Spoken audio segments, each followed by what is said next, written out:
Prof, bisa dijelaskan yang persoalan yang dialami oleh belasan konsumen THC?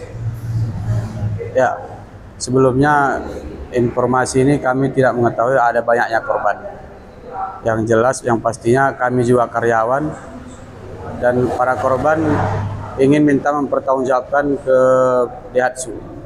Jadi kami hanya bisa mensarankan ya pihak korban bisa juga menghubungi pos kami ataupun yang bisa menyelesaikan masalah ini juga pihak perusahaan. Kalau kami hanya sebatas karyawan tidak bisa berkata-kata. Mereka ini konsumen resmi, Resmi. ya? Resmi. Ada berapa orang yang? Kurang tahu Bang, yang jelasnya yang kami ketahui ada 17 orang. 17 orang ya? Yang mengadu. Bisa dijelaskan persoalannya apa sebenarnya? Banyak Bang, case-nya itu ada yang beli cash, ada yang angsuran, ada juga yang DP. Nah, Masalahnya di mana? tersangkanya ada salah satu sales. Jadi tersangka ini kita nggak tahu keberadaan dia di mana. Jadi persoalan ditipu atau di mana kami tidak tahu masalah penipuannya gimana. Prosesnya kan mereka yang tahu kan gitu. Untuk oknum ini memang dia resmi sebagai karyawan? Resmi, dia resmi. Resmi ya? Jabatannya? Koordinator di showroom ini. Berarti yang tertinggi? Ya, di atasan kami lah. Ini showroom ini sejak kapan?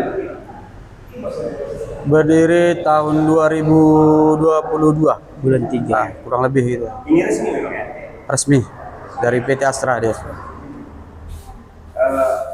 Terjadinya persoalan ini sejak kapan? Di tanggal Kurang lebih tanggal 20 hari Senin bulan 1.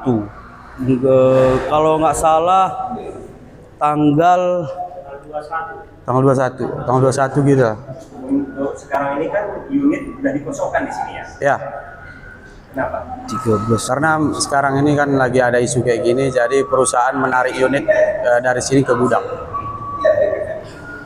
Yang terakhir ya, pertanggungjawaban dari perusahaan sendiri bagaimana?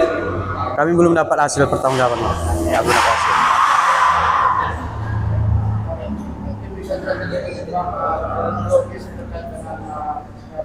Nggak tahu kita kronologisnya gimana, Bang. Kronologisnya kita nggak tahu, Nggak tahu, Bang, ya. karena hanya konsumen sama dia yang istilahnya berkomunikasi. Ah. Hah?